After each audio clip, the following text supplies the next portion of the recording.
Side खबरों के लिए सब्सक्राइब करें फ्लेम मीडिया और उसके बाद बेल आइकन को प्रेस करें ताकि सबसे पहले आपको मिले एक्सक्लूसिव खबरें।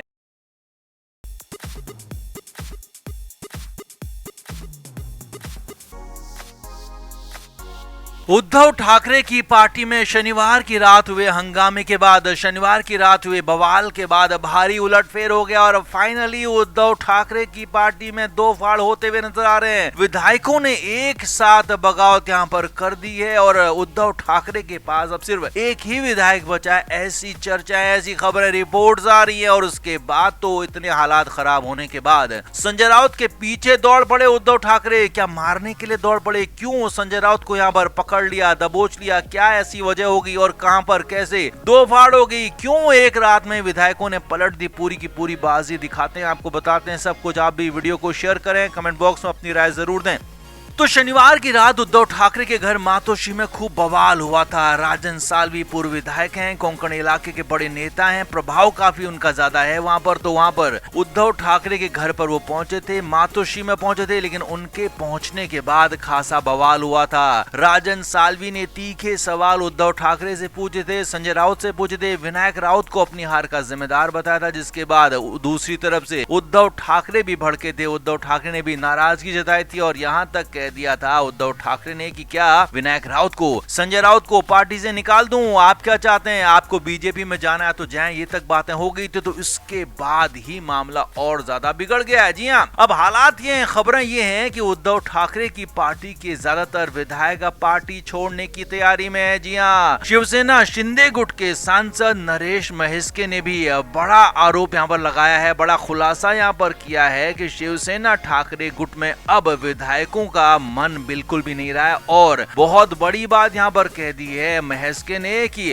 अब शिवसेना यूबीटी के सारे विधायक उनके साथ आने वाले हैं। जी हाँ, ये बहुत बड़ा दावा यहाँ पर किया गया है। खबर तो सूत्रों के हवाले से ये भी है कि राजन सालवी भी शिंदे गुट के संपर्क में है, शिंदे गुट से बातें कर रहे हैं। और जिस तरह से एकनाथ शिंदे ने यहाँ पर नेतृत्व किया था, विधायकों को अलग लेकर गए थे, बीजेपी के साथ मिलकर सरकार बनाई थी, तो वैसा ही कुछ यहाँ पर राजन सालवी भी कर सकते हैं। हालांकि राजन सालवी फिलहाल विधायक नहीं है, लेकिन हाँ, विधायकों का उनको समर्थन हासिल है, ऐसा कहा जा रहा है। यूबीटी के 20 विधायक फिलहाल हैं, लेकिन यहाँ पर 19 विधायक, जी हाँ, ज्यादातर विधायक कहें तो राजन सालवी के साथ हैं। कहा जा रहा है कि वो शिंदे गुट की तरफ जा सकते हैं, क्योंकि शिंदे गुट के पास फिलहाल सरकार और उद्धव ठाकरे के पास कुछ भी नहीं है, सरकार नहीं है। तो ऐसे में सिर्फ एक विधायक जो बचेंगे, उनके बेटे आदित्य ठाकरे, वही यहाँ पर उद्धव ठाकरे गुट के पास रह सकते हैं। अब यहाँ पर उद्धव ठाकरे की पार्टी को भी इस तरह से हलचल पता लग चुकी है। उद्धव ठाकरे को पता लग चुका है कि विधायक उनके साथ नहीं है, विधायक उनका साथ छोड़ सकते हैं। तो ऐसे में उद्धव ठाकरे परेशान हो गए। खबरें तो यहाँ तक है कि इसके लिए संजय राउत पर ठीकरा फोड़ा गया। उद्धव ठाकरे ने संजय राउत से सवाल पूछा गया कि जब मैं मीटिंग में बोलता हूँ तो आप क्यों बोलने लगते हैं? आप क्यों नेताओं से इस तरह से बदतमीजी से बात करते हैं? आपको इस तरह से बात करने का हक नहीं है। मेरे बोलने से कोई फर्क नहीं पड़ा था, संजय राउत आपके बोलने से ही फर्क पड़ा। तो इस दौरान संजय राउत के पीछे तक भागे उद्धव ठाकरे। अब अंदर खाने खबरें सूत्रों के हवाले से ये तक हैं कि संजय राउत को मारने तक दौड़ पड़े। तो क्या वाकई में ऐसा हुआ? ये बिल्कुल साफ नहीं है, लेकिन हाँ, ये जरूर है कि उद्धव ठाकरे ने पूरा का पूरा ठीकरा यहाँ पर संजय राउत के सर पर फोड़ा है और कहा कि आपकी वजह से यहाँ पर पार्टी के नेता अलग हो रहे हैं, थलग हो रहे हैं, दूसरी तरफ जा रहे हैं। और अगर यहाँ पर 19 विधायक, या कहें कि 20 में से 20 विधायक जो कि अकेले उद्धव ठाकरे के पास बचेंगे, आदित्य ठाकरे, और बाकी विधायक शिंदे गुट में चले जाते हैं, तो ये बहुत बड़ा ट्रबल होगा, बहुत बड़ा झटका होगा।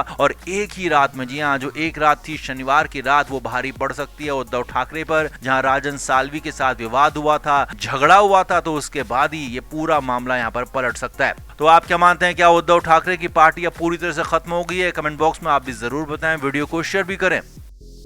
तो संजय राउत ने लंबे समय बाद, या कहें कि जब से उनकी सरकार देवेंद्र फडणवीस के साथ थी, उसके बाद से पहली बार फडणवीस की खुलकर तारीफ की और कहा है कि मुख्यमंत्री अच्छा काम कर रहे हैं। गढ़चिरौली को लेकर बात निकली और दूर तलक गई और खूब दिल से निकलकर उनकी तारीफ निकली। संजय राउत ने खूब बातें कही। संजय राउत ने फडणवीस को एक बेहतर, अच्छा मुख्यमंत्री बताया। अब लेकिन ये सब कुछ ऐसे ही नहीं था, इसके पीछे की भी कहानी है। अब पूरी कहानी आप समझिए। असल में हम आपको लंबे समय से बता रहे हैं, लंबे वक्त से बता रहे हैं कि उद्धव ठाकरे कोशिश कर रहे हैं कि कैसे भी बीजेपी के साथ जाया जाए, कैसे भी वापस से हिंदुत्व के ट्रैक पर लौटा जाए। और इसके लिए लगातार बार बार कोशिशें उद्धव ठाकरे कर रहे हैं, लेकिन संजय राउत बार बार हर बार डिरेल इस कोशिश को कर दे रहे हैं। और संजय राउत नहीं चाहते हैं कि उद्धव ठाकरे और उनकी पार्टी बीजेपी के साथ जाए। अब इस बीच मातोश्री में मीटिंग हुई। जी हाँ, इस मीटिंग में बहुत कुछ हुआ और इसी मीटिंग के बाद ये माना जा रहा है कि ये बदलाव यहाँ पर आया है। खबर ये है कि छोटे ठाकरे यानी कि आदित्य ठाकरे यहाँ पर पार्टी में आगे बढ़ रहे थे, पार्टी को चला रहे थे। उद्धव ठाकरे की तबीयत बहुत अच्छी नहीं रहती है इन दिनों, लिहाजा आदित्य ठाकरे ही ज्यादातर फैसले ले रहे थे। लेकिन यहाँ पर संजय राउत आदित्य ठाकरे की बातों को मानने के लिए तैयार नहीं थे, आदित्य ठाकरे के आदेशों को मानने के लिए तैयार नहीं थे और एक तरह से ठाकरे परिवार में ब्लैकमेलिंग पर उतर आए थे। ऐसी खबरें सूत्रों के हवाले से आ रही थी। लेकिन यहाँ पर जब वाकई में मुश्किलें बढ़ी तो उद्धव ठाकरे ने मोर्चा संभाल लिया। जी हाँ, छोटे ठाकरे यानी कि आदित्य ठाकरे का विरोध लगातार बढ़ता चला गया और खुद संजय राउत ये विरोध करते रहे। तो यहाँ पर आदित्य ठाकरे की जगह पर उद्धव ठाकरे ने खुद मोर्चा संभाल लिया और संजय राउत की नकेल कसना शुरू कर दिया। संजय राउत की दुखती रग पर हाथ रख दिया। जी हाँ, संजय राउत की दुखती रग है उनके भाई सुनील राउत और संजय राउत इस बात को कभी पसंद नहीं करते हैं कि सुनील राउत के साथ कुछ दिक्कत हो। तो यहाँ पर उद्धव ठाकरे की तरफ से यहाँ पर साफ साफ कहा गया कि अगर आपको कोई दिक्कत है तो आप अकेले नहीं बल्कि अपने भाई संजय राउत के साथ भी कहीं और जा सकते हैं। जबकि संजय राउत को पता है कि महाराष्ट्र में शिवसेना यूबीटी के अलावा उनके लिए कोई ठौर ठिकाना है नहीं, उनको कोई मुंह नहीं लगाएगा। तो इसी बात से परेशान होकर कई दौर की बातचीत चली, कई दौर की बात हुई। तो उसके बाद फाइनली जब संजय राउत को कुछ मिला नहीं, कुछ बचा नहीं, तो उसके बाद संजय राउत नतमस्तक दोबारा से हो गए, उद्धव ठाकरे के सामने बात मानने के लिए भी तैयार हो गए। और उसी के बाद सामना में लिखा गया, क्योंकि सामना के संपादक संजय राउत ही हैं, तो यहाँ पर सामना में संजय राउत ने लिखा, उसके बाद बयान भी दिया कि हाँ, Uddhav Thackeray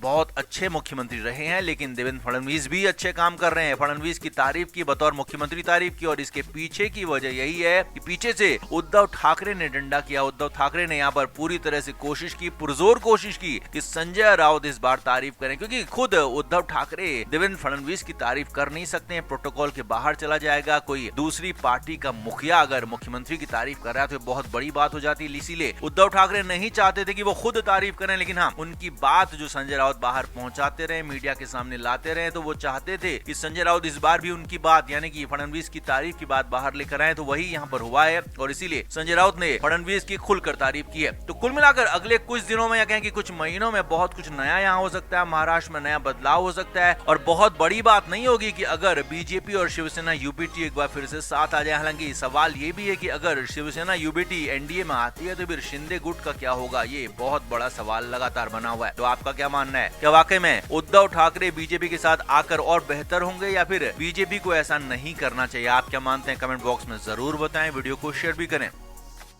film media report.